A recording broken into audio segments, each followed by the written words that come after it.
I'm on the road, and it lasts forever. The car over the road, like the shuttle over the warp, weaving cloth, creating the tapestry, back and forth, day after day. The margins are dirty. Dirty roadsides, roadkill, pollution. It wears on me, these effects of industrialization.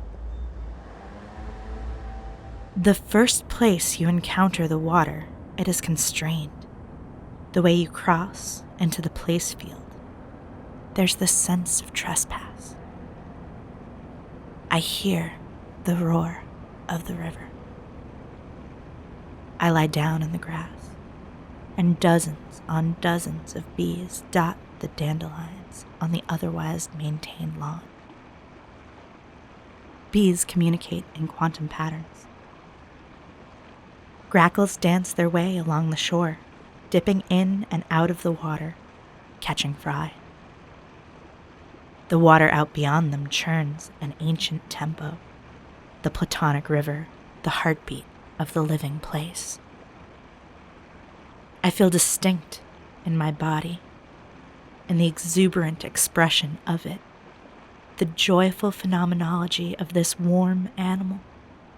Sparrows swirl above, up, up, up, spiraling, the impossibly blue sky, the smoke of the chimneys mingle until the whole thing is vibrating like sound waves, the bells of the trolley, the clock tower, the factory machinery, coordination and participation, the mechanical body, the industrial mind.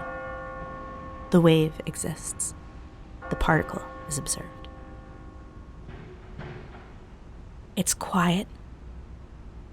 The air is gray and heavy. Everything is heavy and oppressively hot. A pushing in on itself, like the outside is constantly folding in, forcing tighter configurations, iterations. I hear the roar of the river. They move with purpose along the cement next to the long wall, oblivious of the river.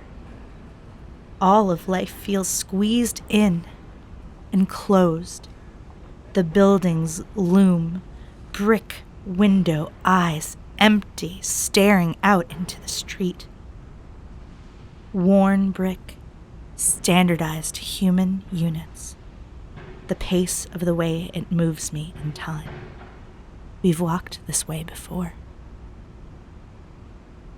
Women work the loom, yards and yards of fabric building up the relentless piling of time like brick by brick by brick, brick, standard time. These women are interchangeable. I am interchangeable in the pursuit and use of capital. Brick, brick, brick, enclosure. Enclosure of women, of reproductive labor. I hear the roar of the river. Canals, hard walls, red run with dye. Crisscross across her flesh, dotted like Gulliver with buildings which claim the land, trees cut every inch of her, commodified. Intoxicants of all sorts emerge to dull the pain.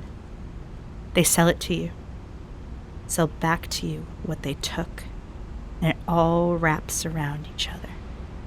Candies take so many forms.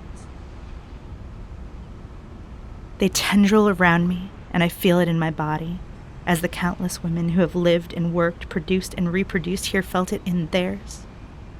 It repeats in the field, repeats in my mind, repeats in my body. I hear the roar of the river. The constant, timeless flow to the coast, placing these patterns in the context of deeper rhythms, contrast and balance, the river's ebb and flow. I hold it, honor it, remember, relate to these patterns that come cascading out of place. The rush is louder. It's echoing inside me, wrapped in the threads of my own becoming. The river is my heartbeat and her suppressed needs, Gaian, burdened, crack their way in through me. I release into it, and there's a bursting of blue and green, halls flooding, walls mossing, 50 years, 500, 5,000, 500,000, forward and backward. The pace slowly spills into the churning cosmos. Differentiated, undifferentiated.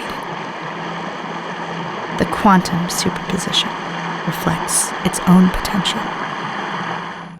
I hear the roar of the river.